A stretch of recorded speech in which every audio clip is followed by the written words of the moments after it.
18 September खालाराव Assam police बा commando बेटेलियननि रिजाल्टखौ फोसावदोंमोन आरो बे आसाम पुलिस बा कमान्डो बेटेलियननि रिजाल्टआव गोबां बर' लाइमोनफोरानो पास जादों बा उथ्रिसार जानो हादों। नंगौ आं बे समाव दंफैयो बाक्सा जिल्ला गोबर्धना पुलिस थानानि बेन्दोंआव थानाय लाबदांगुरि मुंनि गामियाव आं बे समाव दंफैयो लाबदांगुरि गामिनिनो राजिब दैमारी बिथांनि न'खराव 18 सेप्टेम्बर खालाराव जा फोसावनाय रिजाल्ट आसाम पुलिस कमान्डो बेटेलियननि रिजाल्ट बेयाव बिथां राजिब दैमारी बिथाङाबो उथ्रिसार जानो हादों। बे समाव आङो बिथां राजिब दैमारीनि न'खराव दंफैयो। जों नुनो मोन्दों राजिब दैमारीनि न'खरनि थासारिखौ बे समाव आङो केमेरा पार्सन बिथांखौ दिन्थिनो थाखाय खावलायदों। नुनो मोन्दों जोङो बिथांनि न'खरनि हालोदाबो गोबां रांखान्थिजों नाख्रेबजानाय हालोदाव दङ। लोगोसेनो बिथां आसाम कमान्डोनि रिजाल्ट बेयाव मोजाङै मोजां उथ्रिसारनो हादों। बे समाव आङो राजिब दैमारी बिथांनि खाथियाव थांगोन।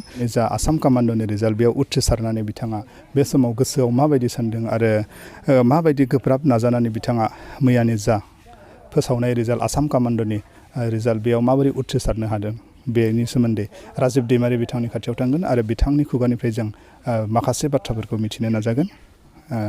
नोंथाङा मैयानि जा आसाम कमान्डो बेटेलियन बेयाव उथ्रिसार जानो हाबाय।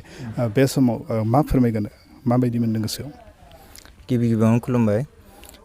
राइजिं बड'लेण्डखौ गिबियावनो बरायनाय जाबाय आंखौ खौरां लाफैनायनि थाखाय। आङो मैयानि रिजाल्ट होनायाव जोबोद गोजोननाय मोन्दों। मानो होनबा आङो सिगांनिफ्रायनो जोबोद खस्थ' नाजादोंमोन। दा आङो रिजाल्टखौ मोननानै गोजोननाय मोन्दों आरो। नोंस्रा न'खराव सोर सोर दं आरो बे मैयानि रिजाल्टआव उथ्रिसार जानो हाबाय माबायदि नाजाबोदोंमोन नोंनि नाजानाया माबायदिमोन बे समाव? जोंहानि न'खराव जोंहा साथाम दं, बिदा सानै दं आरो बाजै दं, ओमफ्राय आइ दं, बिफा गैला जोंहा। बिदिनो आङो जोबोद खस्थ' नाजादोंमोन आरो सिगाङावबो आङो नाजाबोखादोंमोन। बिदिनो आर्मियावबो ट्राइ खालामदोंमोन। आं आर्मियावबो बिदिनो पास जाबाय थायोमोन। एसेनि थाखाय आङो रिटेनाव थालांबाय थायोमोन। बिदिनो फैयै फैयै पुलिसावबो आङो खननै रिटेन लिरनो मोन्दों। बेयावबो रिटेनावनो थालांदों आङो। दा नै लास्टआव आं कमान्डोआव फैयै फैयै उथ्रिसार जानो हाबाय आरो। बेसेबांसिम फरायखो आरो फरायनायाव माबायदिमोन नोंनि खस्थ' रांखान्थि बिथिं नोंनि नाजानाया बायदि? आंनि फरायनायनि खान्थियाथ' जोबोद खस्थ'। दाथ' मा होननोथाय बिदिनो आङो ट्रेक्टर लेबार मावोमोन आरो फरायनायखौ खरसा खालामनो थाखाय। जोंहाथ' बिदामोनाबो लेबारसो नालाय ट्रेक्टराव बिदिनो लेबार मावो। थोब्ले माब्ले न'खर खुंनांगौ जायो। जोंहा गारजेनबो गैया नालाय। ओमफ्राय बिदिनो आङो कलेजखौ दा GLC कलेजावनो फरायगासिनो दंमोन। 5th सेमाव थांबायमोन आं एबार। जोबथ'वाखै आरो ना? जोबथ'वाखै बेनो आरो। दा बे समाव साख्रि मोनबाय? बे समाव आसाम गभर्नमेन्ट बा हिमन्त बिश्व शर्मानि दैदेननाय जा सरकार बेयो गोबां लाइमोनफोरनो साख्रिखौ होबाय। बे समाव डक्टर हिमन्त बिश्व शर्मा आसामनि गिबि मन्थ्रि बिथांखौ मा बुंगोन बे समाव? आङो डक्टर हिमन्त बिश्व शर्मा सारखौ गिबियावनो साबायखर बावबाय। मानो होनबा जोंहा माखासे गोलैना थानाय लाइमोन सेंग्रा सिख्लाफोरा बिदिनो नाजायै नाजायै दा बिनि माबायावनो जाफुंबाय आरो खस्थ'नि गेजेरजों। बिथांखौ आं रोजा रोजा साबायखर बावबाय। सिगाङाव इन्टारभिउखौ होदोंमोन। होनायनि उनाव बा रिजाल्ट ओंखारनायनि सिगां गोसोआव माबायदि सानदोंमोन? रिजाल्टआव उथ्रिसार जानो हागोन बेखौ गोसोआव माबायदि सानदोंमोन? आं सानखादोंमोन आं टारगेटखौ आङो आसाम कमान्डोआव आंनिया साक्सेस जागोन होननानै आं मिथिखादों। मानो होनब्ला आं बिनिखायनो फरायनायखौबो आं 5th सेम थांनाय लोगो लोगो फर्म फिलआपखौ खालामखादिया। माने आंनियाव मोनसे गोसोआव साननाय दंखायोमोन आरो साक्सेस जागोन होननानै। कनफिडेन्स दंमोन? कनफिडेन्स दंमोन आरो आंनाव। बेनो। बे समाव नोंनि समना समनि लोगो लाइमोनफोरखौ मा बुंगोन? जिउनि जाफुंसारनायाव माबायदि नाजानांगौ बेनि सायाव मा बुंगोन?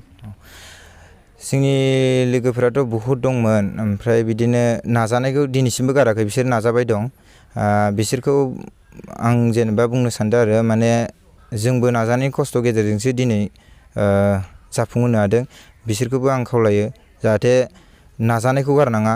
सानसे खस्थ'नि फिथाइखौ मोनखागोन, मोनखाथारोबो। बेनो आरो। नोंनि बे गोब्राब नाजानायनि गुदियाव मा दंमोन? नों माखौ थुलुंगाखांनानै एसेबां खस्थ' खालामोमोन? नोंनि थुलुंगानि गुदियाव सोर दं आरो मा दं? आंनिथ' न'खरा हालोदा गाज्रि नालाय आं उन्दैनिफ्रायनो सानखायोमोन आङो डिफेन्सआव लाथारगोन सानसेखि। ओमफ्राय बिदिनो आं जेब्ला कलेज लाइफ फरायबाय आङो कलेजावबो NCC लाखादोंमोन।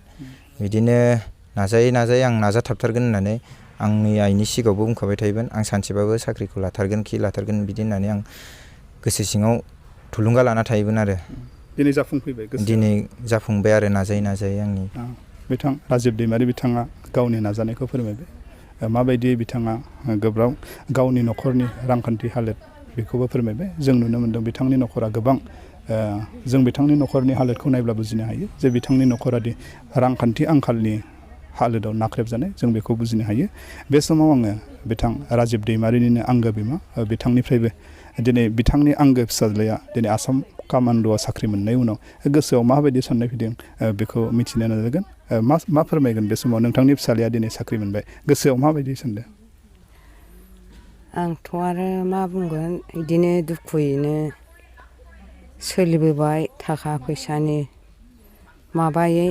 बेखौनो आरो बिदिनो खस्थ'यै फरायहोबाय फरायै बिदिनो लेखाफ्राबो एसे रोंबोबाय बिदिनो गावबो आरो एसे नाजानायजों मोजाङाव फैबाय बेखौबो आरो आं एसे दा गोजोननाय मोनबाय खस्थ'जों गेजेरजोंबाबो खस्थ'यैबाबो साबायखर थाबाय बे समाव राजिब दैमारि बिथांनि आंगो बिमायाबो गावनि आंगो फिसाज्ला राजिब दैमारिनि जाफुंसारनाय गोब्राब नाजानायनि गेजेरजों जाफुंसारनाय बेखौ लानानै गोबां गोजोननायखौ फोरमायदों